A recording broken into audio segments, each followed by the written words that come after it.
D1-30 startup.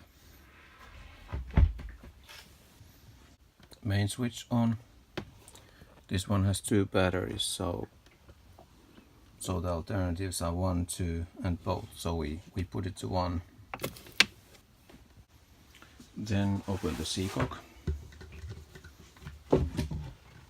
Let's locate it down here.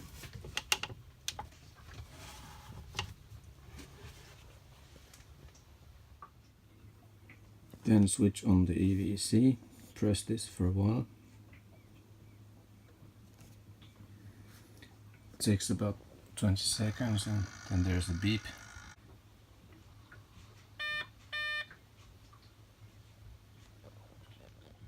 And then start.